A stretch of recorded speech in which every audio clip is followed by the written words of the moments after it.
विश्व का कल्याण हो। गौ माता की जय हो। नमः पार्वती पतये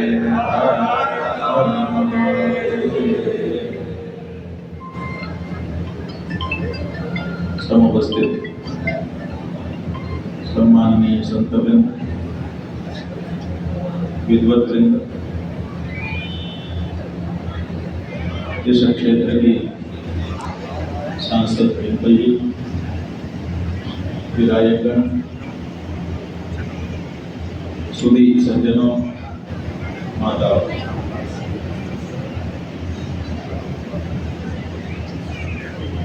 ये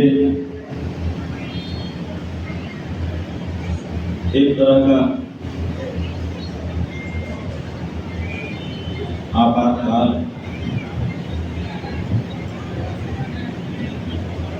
राजनीति की दृष्टि से नहीं है, धर्म की दृष्टि से। जब धर्म के ऊपर प्रहार किया जा रहा है, ये प्रहार क्यों किया जा रहा है?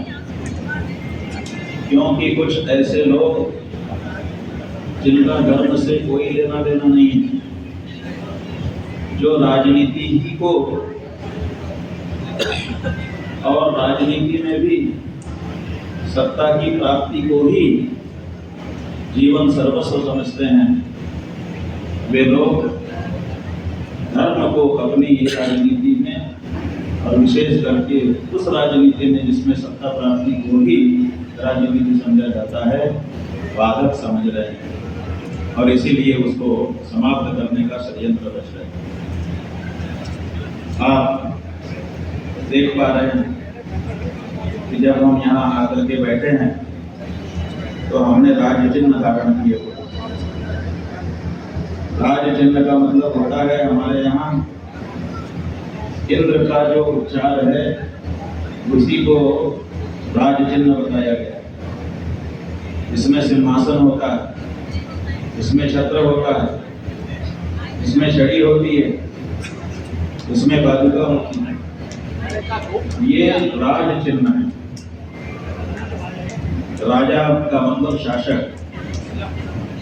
अब आपके मन में आता होगा कि हमारे देश में तो राजशाही का उन्मूलन किया जा चुका, अब राजा है ही नहीं। जब राजा ही नहीं है तो ये राज चिन्ह धारण करके ये स्वामी शंकर महाराज क्यों बैठे हुए? तो आपको हम बताना चाहेंगे कि शंकराचार्य कोई सन्यासी नहीं है। सन्यासी तो है ही है, लेकिन मात्र सन्यासी नहीं है। शंकराचार्य कोई मठाधीश नहीं है। मठाधीश हैं लेकिन केवल मठाधीश नहीं है। शंकराचार्य सनातन धर्म के सबसे बड़े शासक, सार्वभौम शासक। आपके राजा एक क्षेत्र विशेष के राजा होते हैं, लेकिन शंकराचार्य अखिल भूमंडल आचार्य है। पूरे भूमंडल पर उनका राज चलता है, केवल भारत पर नहीं, पूरे विश्व पर राज करने के लिए उनको नियुक्त किया गया है। अब आप कहेंगे ये कैसा राज है हमारा? आपका राज तो एक गांव में नहीं है और बातें आप पूरे विश्व की कर रहे हैं। असल में ऐसा पूछने के पीछे आपकी गैर जानकारी ही कारण है और कुछ। आप समझते हैं ये जो राजा है यही शासक होता है, आपकी भूल है। असल में हमारे यहाँ सनातन धर्म में 3 लेयर में शासन है, केवल एक लेयर का शासन नहीं। वो लेयर कौन कौन से हैं? तो आपको हम बताना चाहेंगे कि ये 3 शासन इसलिए बनाया गया है क्योंकि समाज में 3 लेयर के लोग, 3 तरह के लोग। एक लोग ऐसे हैं जिनको बता दो कि ये सही है, गलत, बताने मात्र से मान जाते हैं। आप कह दो कि ये गलत है तो मान लेंगे कि गलत है, पता तो कि सही है तो मान लेंगे, तदनुसार आचरण करने लग जाते हैं। आप सड़क पे बोर्ड लगा दीजिए, जहाँ से सड़क शुरू हो रही हो नो एंट्री, और फिर बोर्ड लगाने के बाद बैठ जाएगी एक जगह पर चुप करके, और आप देखिए, आप क्या देखेंगे कि गाड़ियां आ रही हैं, बोर्ड देख रही हैं और फिर ब्रेक लगा दे रही हैं, फिर मुड़ करके दूसरी तरफ से चली जाए। गाड़ियां अगर आएंगी तो 50 से ज्यादा गाड़ियां केवल उस बोर्ड को देख करके वापस हो जाएंगी और दूसरे रास्ते में रास्ता खो जाएंगी, उधर से हम चले जाएंगे। 50 गाड़ियां, उनको किसी नियंत्रण की जरूरत नहीं है, केवल बता देने की जरूरत है कि यहाँ होएगा। 50 गाड़ियों से ज्यादा के बाद जो 14-15% बचते हैं, आप देखेंगे कि उनमें से कुछ गाड़ियां ऐसी होंगी जो इधर उधर देखेंगी कि कोई है, पुलिस वाला है कि नहीं। पुलिस वाला खड़ा होगा तो उसके पास जाएंगे और कहेंगे कि भाई जरा जाने दो, रिक्वेस्ट करेंगे, हमको इसी रास्ते जाना है, देखिए। अगर वो कड़ाई करेगा तो बार बार उससे अनुरोध करेंगे हमें जाने दीजिए, और अगर फिर भी नहीं मानेगा तो जेब से निकाल करके कुछ उसको हाथ में देंगी, हाथ गर्म करेंगी कि आप तो जाने दो। और प्राय है वो पुलिस वाला पैसा लेने के बाद कहेगा कभी निकल, लेकिन ऐसे भी 10 होंगे। 85% वोट देख के ही रुक गए, 10% उन्होंने पुलिस को पटाया और आगे गए, और जो 4-5% हैं वो ना तो वोट को देखने के बाद उसको मानेंगे, ना पुलिस खड़ी होगी तो उसको मानेंगे, वो आगे बढ़ेंगे। और अगर किसी ने उनको रोकने की कोशिश की तो उसी के ऊपर गाड़ी चढ़ाते हुए चले जाएंगे, लेकिन चले जाएंगे, तो किसी की नहीं सुनेंगे। सही है कि गलत? ये उदाहरण आप लोग ठीक से समझ लीजिए। असल में ये जो उदाहरण है यही पूरे संसार में लागू है। पूरे संसार में 3 तरह के लोग हैं। एक, जिनको उचित अनुचित बता दो तो वो सुनते ही मान जाते हैं। जानते हैं 85% का शासन कौन करता है? वो जो 85% लोग हैं जिनको सही गलत बता दो तो मान जाते हैं, उनका शासन आपका गुरु करता है। वो सबसे बड़ा शासन। इसीलिए जो गुरु का शासन है वो सबसे बड़ा शासन माना गया। राजा को आप राजा कहते हैं, लेकिन एक व्यक्ति जैसे ही संन्यास धारण करता है, उसका नाम मान लो गंगानंद रख दिया, तो आप क्या बोलोगे? हमारे यहाँ गंगानंद महाराज आए, बोलेंगे? उसके नाम के आगे महाराज लगा के बोलने की परंपरा है, तो खुद नहीं बताएगा कि हमारे नाम में महाराज बोलो, लेकिन बोलने वाला खुद बोल देगा। क्यों? क्योंकि ये उस शासन का अंग है जिसका शासन सबसे बड़ा है। उसके बाद जो 10% लोग हैं उनका शासन राजा करता है, जो गलती तो करते हैं लेकिन पकड़े जाने पर राजा के द्वारा दिए गए दंड को चुका करके, अर्थदंड दे करके या जेल भोग करके फिर से निष्पाप हो जाते हैं। और जो 4-5% बचे रहते हैं, तो ना गुरु को पता चलने देते कि हमने गड़बड़ी की, ना राजा को पता चलने देते कि हमने गड़बड़ी की, उनका शासन यमराज करते हैं। यमराज कैसे करते हैं? क्योंकि यमराज ने पहले से ही व्यवस्था बना रखी है। 14 कैमरे हर व्यक्ति के पीछे लगा रखे हैं। 14 एंगल से आपकी रिकॉर्डिंग हर समय यमराज के द्वारा की जा रही है। ये फ्री में नहीं मिल रहा है। ये जो हवा आपको मिल रही है फ्री में नहीं मिल रही है। ये सूरज जो उगा हुआ है आपको रोशनी दे रहा है, ये फ्री में नहीं दे रहा है। इसी तरह से और भी ये सब यमराज के द्वारा लगाए गए कैमरे हैं। आपके हर आचरण को देख भी रहे हैं और रिकॉर्ड भी कर रहे हैं। जब आप दुनिया से छिपा करके दोष पाप करेंगे और जब आप मृत्यु को प्राप्त होने के बाद जीवात्मा के रूप में यमराज के सामने जाकर के खड़े होंगे, तो यमराज कहेंगे क्यों भाई ये गड़बड़ी तुमने की थी? तो आप में से ज्यादातर लोग आदत पड़ी है डिनाई करने की, तो डिनाई कर देंगे नहीं नहीं हमने नहीं की। अच्छा तो कहेंगे चित्रगुप्त, वहां चित्रगुप्त है आपने सुना है, तो चित्रगुप्त कोई और नहीं है, वो गुप्त चित्र है। जैसे आपके यहाँ स्टिंग ऑपरेशन होता है ना, बिना आपकी जानकारी के आपके आचरण रिकॉर्ड कर लिए जाते हैं, ऐसे ही यमराज के द्वारा गुप्त चित्र बनवा करके रखा जाता है।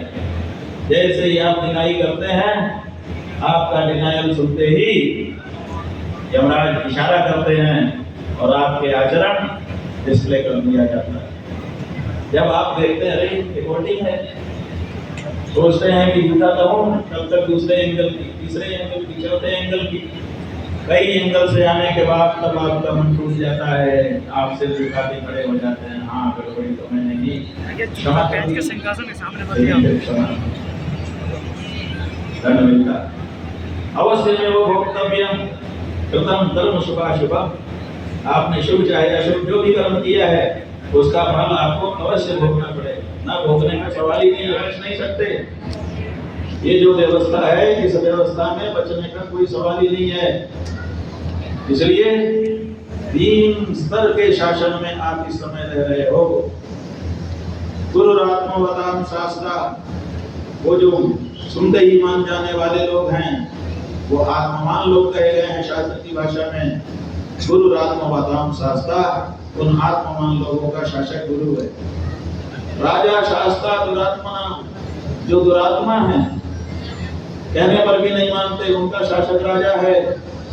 तथा प्रच्छन्न पापानाम, और जो छुप करके पाप करते हैं उनका शासक शास्त्रा वैवस्वतो यमः, विवस्वान के पुत्र यमराज उनका शासक करते हैं।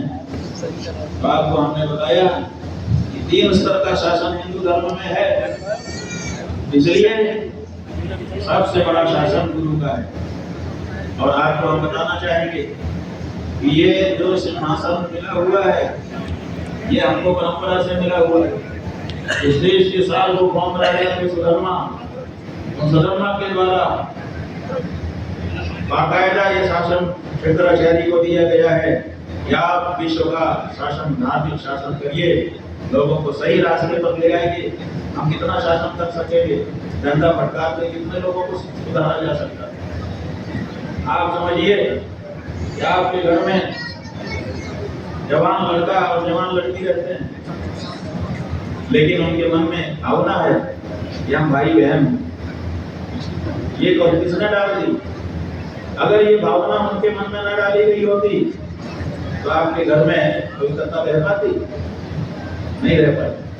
अब कहाँ व्यभिचार से बचाने के लिए पुलिस को भेजते हैं, लेकिन ये व्यवस्था बनाई गई है और इस व्यवस्था को बना करके इसको लोगों के मस्तिष्क में उतारा गया है, तब जा करके ये पूरा समाज सुव्यवस्थित चल रहा है। इसलिए राजाओं को इस बात का ध्यान रखना चाहिए कि अगर ये धर्माचार्य नहीं रहेंगे, धर्म की शिक्षा लोगों को नहीं देंगे, तो हमारे लिए समाज को संभाल पाना कठिन हो जाएगा, संभव नहीं हो पाएगा। इसलिए राजा के शासन से बड़ा गुरु का शासन है। और ये जो सिंहासन है आज भारत में राजाओं से छिन गया। क्यों? क्योंकि कानून बन गया। वल्लभ भाई पटेल ने सब राजाओं को मर्ज कर दिया, भारत संघ में विलय हो गया, संधि पत्र पे हस्ताक्षर हो गए, उनको पेंशन दिया जाता था इसके लिए। बाद में प्रिवी पर्स कानून लागू करके वो पेंशन भी रद्द कर दिया गया। अब कोई राजा नहीं है। राजाओं के शासन को विधि सम्मत रूप से समाप्त कर दिया गया है, लेकिन शंकराचार्य का, धर्मगुरु का, धर्माचार्य का शासन आज भी जहाँ कहाँ खड़ा हुआ है। भारत के संविधान ने अभी तक कोई भी कानून पारित करके शंकराचार्य के शासन को रद्द नहीं किया है। इसलिए भारत संघ को आज भी शंकराचार्य की बात को मानना होगा नियमानुसार। ये जो बात है, इसी बात से पीड़ित होकर के ये हमारे ऊपर आक्रमण हो रहा है। पुरानी सरकारें क्यों आक्रमण नहीं करती थी? क्योंकि वो राजनीति करती थी, वो स्वयं धर्माचार्य नहीं बनती। अब जो पार्टी आई है वो खिलाफत जैसा व्यवस्था लाना चाहती है। जैसे ही मुसलमानों में खलीफा होते हैं और राष्ट्राध्यक्ष भी होते हैं और धर्मगुरु भी होते हैं, ऐसे ही अब के जो हमारे शासक हैं उनके मन में ये आकांक्षा है कि हम शासक भी हों और धर्मगुरु भी हों, और इसीलिए जो असली धर्मगुरु हैं उनको जब तक गिराएंगे नहीं तब तक अपने आप को धर्मगुरु के रूप में प्रस्थापित कैसे करेंगे, इसके लिए हमारे ऊपर प्रहार हो रहा है। इस बात को ठीक से समझिए। लेकिन जब तक भारत का संघ कानूनी रूप से शंकराचार्यों की इस गद्दी को और उनके अधिकारों को मंसूख नहीं कर देता है, रद्द नहीं कर देता है, तब तक तो सीधे सीधे, और अगर ऐसा करने की कोशिश करेगा सफल होगा कि नहीं होगा वो अलग बात है। इसलिए तब तक तो हमारे अधिकार जहाँ के तहाँ बने हुए हैं, इसलिए हम शासक हैं। और हमारा शासन किस पे चलता है? हमारा शासन सीधे जनता पे नहीं चलता है, हमारा सीधा शासन शासकों के ऊपर चलता है। हम शासकों के शासक हैं, इसीलिए राजाओं के ऊपर हमको महाराज की गति दी गई। इसलिए जो भी शासक जिस समय में हो उसको निर्देशन देना ये हमारा कर्तव्य भी है और हमारा अधिकार भी है। और उस शासक को चाहिए कि वो हमारे द्वारा दिए गए जो भी निर्देश आदेश हैं या तो उनमें कमी बताए और नहीं तो फिर उनको यथावत सुधार करें। बंधुओं, तो ये एक बात है जिसकी तरफ हमने आपका ध्यान दिलाया, क्योंकि प्रायः जनता नहीं समझ पाती। जनता ये समझ रही है कि लोग गेरुआधारी लड़ रहे हैं, आदित्यनाथ भी गेरुआधारी हैं, हम भी गेरुआधारी हैं, दोनों गेरुआधारी आपस में लड़ रहे हैं। काय के लिए लड़ रहे हैं भैया? किसी चीज के लड़ता है तो आदित्यनाथ इस जन्म में शंकराचार्य नहीं बन सकता, कितनी कोशिश कर लें, क्योंकि उसकी अवस्था उसके पास नहीं। और अभी मुक्तेश्वर जिस गद्दी पे बैठ चुका है उससे बहुत छोटी है उसकी गद्दी। हम पूरे संसार के गुरु हैं और आप उस संसार में भारत एक देश 250 देशों में, और उसमें से 36 प्रदेशों में से एक प्रदेश, और उस प्रदेश के मुख्यमंत्री, और वो भी आधे अधूरे, 2-2 3 उप मुख्यमंत्री तुम्हारे पीछे लगे हैं। हाँ, तुम्हारा मुख्य सचिव जो है वो दिल्ली से गवर्नर होता है। दिखावटी तो हो, हाथी के नाम चबासो छोड़े सकते हो, चार अपने लाल के थप्पड़ मार के लाल करके बैठे हो मुख्यमंत्री। काय का मुख्यमंत्री? जो स्वयं निर्णय नहीं ले सकता तो कितने बड़े पद पे बैठ जाए, उसका कोई तात्पर्य नहीं। आप बताइए, अगर ये अपने से निर्णय ले सकते होते हमारे आदित्यनाथ जी, तो गोरक्ष पीठ से आए थे, इतना शर्म तो इनके अंदर होती कि कम से कम हम गद्दी के ऊपर बैठने के बाद गाय का काम तो कर लें। 9 साल से गद्दी पर बैठे हैं, क्या एक बार भी इनका जमीर नहीं जागा होगा? क्या हम गौ माता का काम से कम करते हैं? ये इसलिए नहीं कर पा रहे हैं क्योंकि ऊपर से निर्देश नहीं है कि ये नहीं कर सकते। देखिए बंधुओं, जब हमने ये देखा कि गायों के साथ अत्याचार हो रहा है तो हमने विचार किया कि आखिर कहाँ समस्या हो रही है। तो हमने देखा कि हमारे वेदों में, शास्त्रों में, पुराणों में सब जगह गाय को माता कह करके संबोधित किया गया है। फिर हमने अपने हिंदू लोगों से बात की, पूछा, आपसे भी पूछ लेते हैं, बोलो गाय माता है कि पशु है? गाय माता है कि पशु है? कौन कौन मानता है कि पशु है? हाथ उठाओ। कौन कौन मानता है कि माता है? हाथ उठाओ। देखा, कचाकच भरे आपके इस सभागार में एक व्यक्ति नहीं है जो गाय को पशु कहने की हिम्मत करे। क्यों? क्योंकि हमारी परंपरा ही नहीं है, हमारे यहाँ गाय को पशु माना ही नहीं गया। तो फिर हमने सोचा कि गाय को पशु माना नहीं गया तो फिर ये पशु कहा क्यों जा रहा है? कि शायद मुगल आए थे हमारे यहाँ, आक्रमण किया था, उन्होंने कह दिया होगा। हमने 700 साल का मुगल इतिहास का वाला, मुगलों ने गाय को कभी कभी मारा जरूर। मुगल गाय को खाने के लिए नहीं मारते थे, हमको जिलाने के लिए मारते थे, क्योंकि हमारी गाय में बड़ी आस्था है। हमारी बहन बेटियों में आस्था थी तो उनको अपमानित करने का प्रयास करते थे। हमारी मूर्तियों में आस्था थी तो हमारी मूर्तियों को, मंदिरों को तोड़ते थे। क्यों? क्योंकि उनको हमको प्रज्वलित करना था, हमको नीचा दिखाना था। तो गाय को उन्होंने मारा, लेकिन खाने के लिए नहीं, जिलाने के लिए। और कई बादशाह तो ऐसे हो गए जिन्होंने अपने समय में डोकसी को कानूनी रूप से बंद कर रखा था और दंड तक देने का प्रावधान कर रखा था।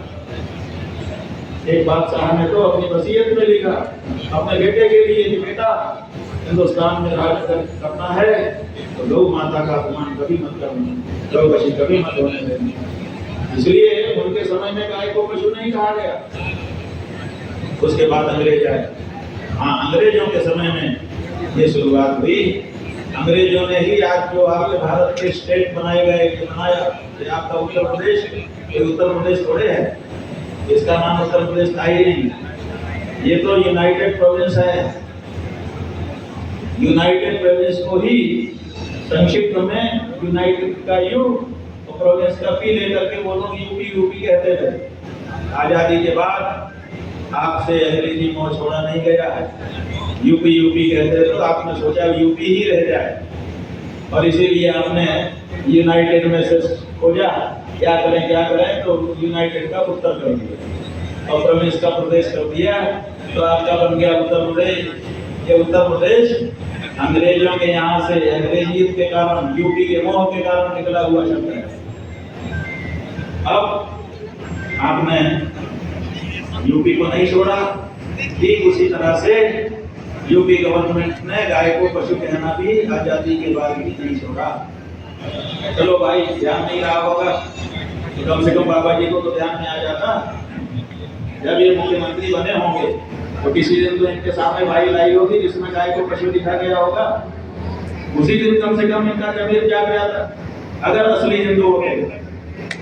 हम यहीं पर ये बात कह रहे हैं बंधुओं कि असली हिंदू और नकली हिंदू दो हो गए हैं अपने समाज में, और नकली की बात है, असली बहुत कम है।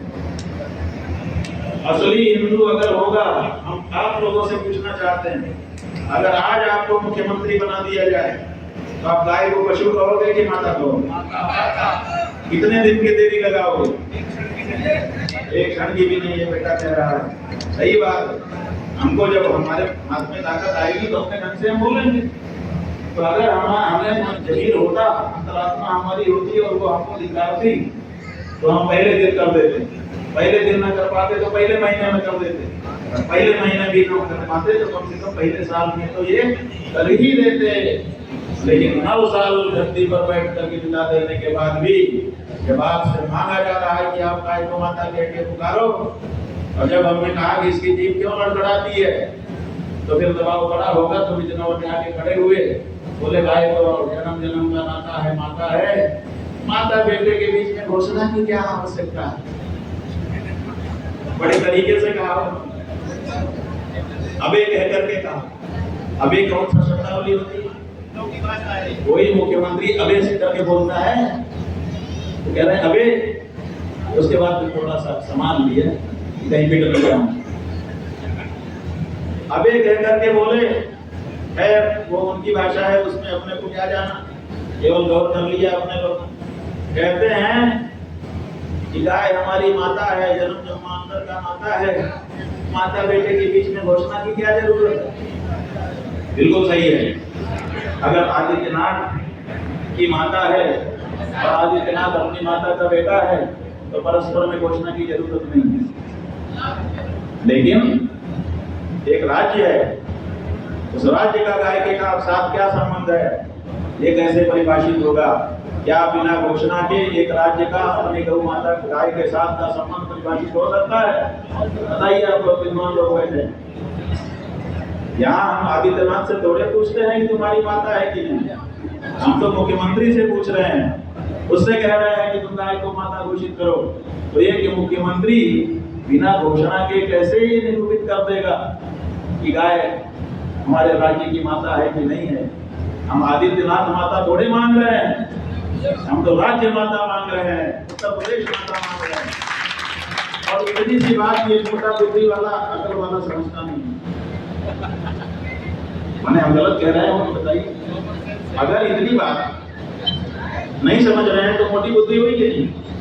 क्यों मोटी बुद्धि हो रही है? क्योंकि गाय का दूध पिया ही नहीं होगा। अगर पिया होता उसके को नहीं, मैंने पिया भी हो, श्रद्धा से पीना और ये पी लेना। या तो मोटे होने के लिए, ताकतवर होने के लिए पिया होगा, लेकिन बुद्धिमान होने के लिए मेरी धर्म बुद्धि हो जाए इसके लिए पीऊंगा, वरना धर्म बुद्धि होगी ऐसी हो जाए। जिस उद्देश्य को लेकर जिस वस्तु का सेवन आप करते हैं वही उद्देश्य उससे पूरा होगा। अगर ये गाय का दूध इसलिए पीते कि मेरी धर्म बुद्धि बनी रहे, तो गाय का दूध पीने से इनकी धर्म बुद्धि बनी रहती, और धर्म बुद्धि बनी रहती तो इतनी छोटी सी बारीक बात को जरूर तरफ समझ लेते, पकड़ लेते। वो कह रहे हैं कि माँ बेटे के बीच में घोषणा की क्या जरूरत है? अरे भाई ये इंडिविजुअल कैपेसिटी में कोई माँ बेटा है, उनमें आप मत घोषणा करो, लेकिन एक स्टेट है, राज्य है, और राज्य के अंदर जो लोग हैं उनके मन में शंका है। गाय पशु है, माता है। कुछ लोग कहते हैं पशु है, कुछ लोग कहते हैं माता है। अगर राज्य के जनता के मन में ये शंका है, इसको राज्य किस तरह से दूर कर सकता है? बिना घोषणा। घोषणा से ही इसको दूर किया जा सकता है। इसलिए आदित्यनाथ जी जो ये कह रहे हैं कि माँ बेटे के बीच में घोषणा की जरूरत नहीं है, इस पर हमारा ये कहना है कि बंधु, आप मुख्यमंत्री के रूप में, राज्य के मुखिया के रूप में सोचिए। राज्य की जनता आपसे जानना चाहती है कि राज्य के मन में गाय के लिए कौन सी भावना है, पशु की भावना है कि माता की भावना है, और इसको बिना घोषणा के आप बता नहीं सकते। इसलिए इस बारे में आप बोलिए। अब नहीं बोल रहे हैं, ये भी सौभाग्य की बात है, बिना बोलने के हो नहीं सकता। माता को माता बोलना भी पापी के मुंह से नहीं हो सकता। करोड़ों पशुओं का वध करवा दिया। देखिए गाय की बात एक बार हम लोग छोड़ देते हैं। ये जो गेरुआ कपड़ा है ना, आप लोग, कभी हमने कहा कि 2 गेरुआ कपड़े वाले लड़ रहे हैं। हमसे पत्रकारों ने पूछा था कि 2 गेरुआ कपड़ा पहनने वाले सन्यासी लड़ रहे हैं। हमने कहा बंधु ये हो नहीं सकता, एक जैसे 2 लोग आपस में नहीं लड़ सकते। इसका मतलब है कि 2 गेरुआ वाले जरूर दिखाई दे रहे हैं, लेकिन इसमें से एक असली गेरुआ वाला है और एक नकली गेरुआ वाला, तभी लड़ाई है, नहीं तो लड़ाई के बाद। अगर दोनों गेरुआ वाले हैं तो किस बात के लिए लड़ेंगे? उन्होंने कहा कौन नकली है कौन असली है। हमने कहा भाई हमने उनके ऊपर थर्मामीटर लगा के देख लिया। हमने काशी से बैठ करके कहा था कि 40 दिन के अंदर सिद्ध करो कि तुम असली हिंदू हो। अब टास्क भी दे दिया था कि टास्क यही है कि तुम गाय को राज्य माता कह करके दिखाओ। 40 दिन में भी वो ये कह करके दिखा नहीं सके। इससे सिद्ध हो गया, प्रमाणित हो गया कि वो नकली हिंदू हैं। और हमारे बारे में हमने कहा पत्रकार से कि तुम थर्मामीटर लगा लो, चाहे ऊपर यहाँ लगा लो, चाहे यहाँ लगा लो, चाहे यहाँ लगा लो, जहाँ भी लगाओगे वहां से असल हिंदू भी दिखाई देगा। बंधुओं, बात ये है, पकड़ की जो बात है वो हम आपको बता करके विराम लेंगे, क्योंकि बहुत लंबा भी नहीं करना चाहिए। वो ये है कि गौ हत्या बंद हो, ये बहुत पुराना मसला है अपने देश में, क्योंकि इस देश में गौ बढ़ती रही है, परंपरा रही है हमारे कोर्ट में, तो ये मांग चलती रहती है। देश का हिंदू बोले ना बोले, लेकिन उसको दुख है इस बात का कि गाय मारी जा रही है, काटी जा रही है, बेची जा रही है। और ये भी गजब की बात है कि हम हिंदुओं का ही वोट लेकर के, हम हिंदुओं की ही माँ को काट काट करके मोटी मोटी करके बेचा जा रहा है। बहुत गलत है, ये अति है ये। लेकिन इसका समाधान क्या है? तो बंधुओं, 2 समाधान है इसके। एक समाधान तो ये है कि शासन सत्ता कड़ाई के साथ घोषणा कर दे कि गाय राष्ट्र की माता है और इसको मारना बहुत कठिन अपराध है, और उस अपराध के लिए दंड भी कड़ाई से देना शुरू कर दिया जाए। तो 2-4 साल में फिर लोगों की आदत सही हो जाए, और सही जब हो जाती है ना, तो फिर लोग बिना कहे भी वो करने लगते हैं। आपको हम बताना चाहेंगे इसी प्रसंग में कि हम जब भारत यात्रा कर रहे थे गौ माता का ध्वज लेकर, तो हम कश्मीर गए। कश्मीर में हमारे साथ के जो लोग थे वो किसी होटल में जाके चाय पीने के लिए बैठे हुए। वहां पर एक बूढ़ा मुसलमान उनको मिला, उसने कहा आप लोग तो कश्मीर के नहीं हो, कहीं बाहर से आए लगते हो। मैंने कहा हाँ हम आए हैं शंकराचार्य जी के साथ यात्रा कर रहे हैं। बोले वो जो गौ माता का ध्वज लेके चले हैं? हाँ। बोले अच्छा हमको भी मिला दो। वो हमसे मिलने आया, बूढ़ा व्यक्ति, मुस्लिम था। और वो बोला कि महाराज जी मैं आपसे एक अनुरोध करने के लिए आया हूँ। मैंने कहा बोलो क्या बात है? बोले हमारे यहाँ रणवीर संहिता लागू थी। रणवीर वहाँ के पहले राजा थे जब कश्मीर में राज तंत्र चलता था। उस समय का बनाया हुआ कानून रणवीर संहिता कहलाता था और उस रणवीर संहिता में गाय की हत्या के लिए 10 साल की कैद मांग सश्रम कारावास घोषित था और अगर 1 किलो मांस भी गाय का आपके पास बरामद हो जाए तो 1 साल की कैद का प्रावधान था। तो बोला कि हमारे यहाँ रणवीर संहिता लागू होने के कारण पूरा कश्मीर मुस्लिम बहुल है, 95% से ज्यादा मुस्लिम वहाँ पर हैं, लेकिन हम लोग गाय का मांस नहीं खाते हैं। क्यों? क्योंकि रणवीर संहिता हमारे यहाँ लागू है। तो जब रणवीर संहिता लागू थी तो हमारे यहाँ रोकशी नहीं होती थी। अब ये भाजपा की सरकार ने धारा 370 हटाने के बहाने रणवीर संहिता भी हटा दिया है और रणवीर संहिता हटाने से वो गाय के संरक्षण की जो धारा थी वो भी हट गई। अब कश्मीर में गाय मारना सहज हो गया, वहाँ कोई कानून नहीं।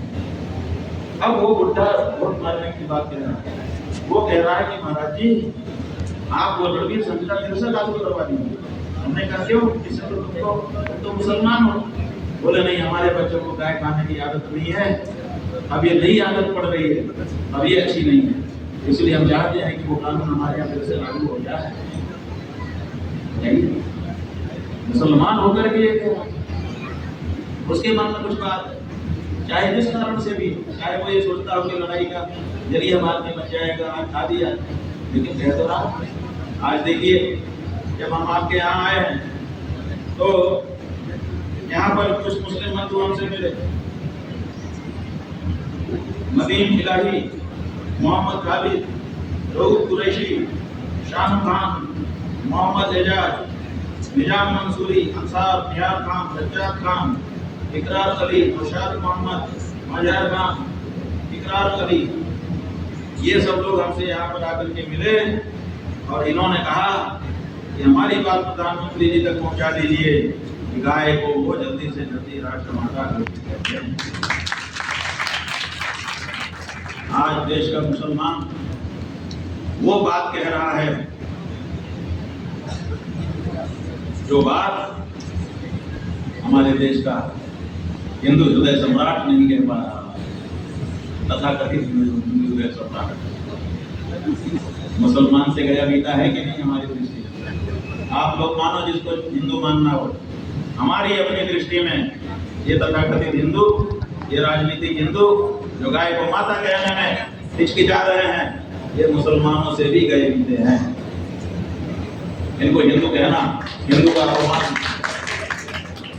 बंधुओं, इन मुसलमानों ने आजादी के बाद पहली बार बड़े पैमाने पर ये जो घोषणा की कि गाय को नहीं कुर्बानी में काटेंगे, ये अभूतपूर्व घटना है।